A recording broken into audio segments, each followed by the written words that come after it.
Ford Skunk Works have turned out some of the craziest projects throughout the years, from the insane 427 SOC that was created inside of just 90 days to even the classified rebirth of the iconic GT40. It is safe to say that behind the scenes Ford has always been working on something special, and the early 2000s were no different. Ford was about to unveil the iconic 390 horsepower supercharged Terminator Cobra, which would become an icon in its own right. But there was another special Mustang being built in the shadows, one that would have changed everything. And gone was the new modular Ford V8. What sat under the hood of this experimental Mustang was an all-aluminum 351 cubic inch V10 power plant, meant to be the new gold standard for Ford performance. This is the story of the insane V10 powered Mustang that the world was robbed of, the new Boss 351. Now, if you owned a Ford truck in the late 90s or early 2000s, then you would know this was the era when Ford had just released their 6.8L Triton V10 engine for heavy trucks. This V10 was essentially the Ford 5.4L SOC V8 found in many trucks, just with 2 cylinders added. Being a V10, this sounds similar to what would have been in the Boss 351 prototype, but in reality, it was nothing alike. The new Boss 351 was built for giant killer performance in a Mustang. Sticking a 650 pounds tall deck truck V10 into a Mustang would have made a car that handled worse and cost far more. So when the prototype project started in 2002,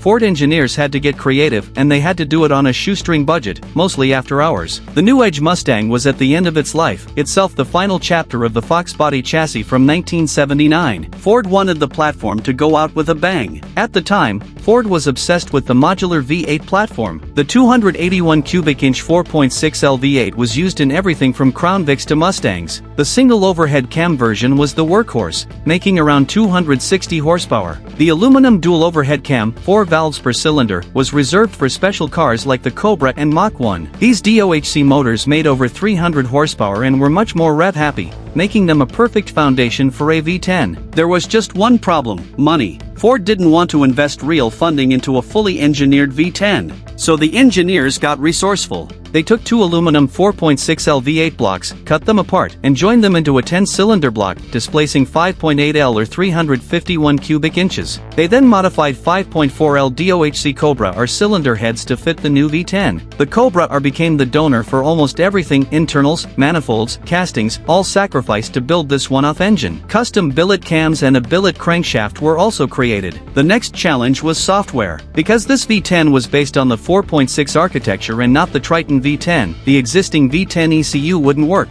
A new ECU wasn't in the budget, so the engineers got clever. They used 2 Triton V10 ECUs, tricking each one into thinking it controlled 5 cylinders. Somehow, miraculously, it worked. The result: 426 horsepower at 6,500 revolutions per minute. 400 lb-ft of torque at 5,000 revolutions per minute. For the early 2000s, naturally aspirated, that was massive, and it rivaled the 385 horsepower LS6 Corvette Z06 of the era. And this was just a prototype. With a proper ECU, refined heads, and hotter cams, the gap could have grown even larger. Now it was time to put this monster into a car. Ford had a Cobra R Mustang test mule scheduled for crushing, the perfect host. Since it already shared many components with the prototype V10, the transplant was surprisingly clean. With some questionable fabrication, the V10 went in. It ran. It drove. And Ford now had a fully functioning V10 Mustang prototype. It had a 6-speed manual, 3.83 geared Posey rear end, and could rip off sub-12-second quarter miles with ease.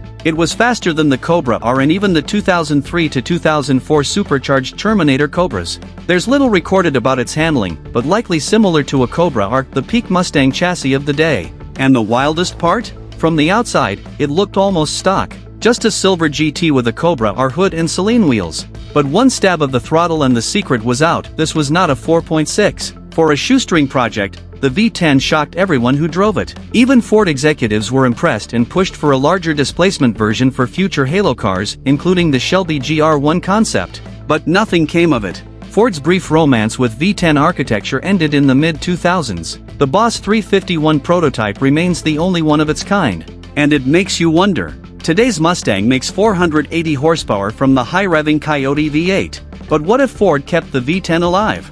What if by now it had evolved into a 6.2L, 600-plus horsepower, exotic-sounding monster? We might look back on this Boss 351 not as a forgotten prototype, but as the beginning of a V10 Mustang bloodline. So tell me, would you buy a V10 Mustang? Or does a Mustang only feel right with a V8 under the hood?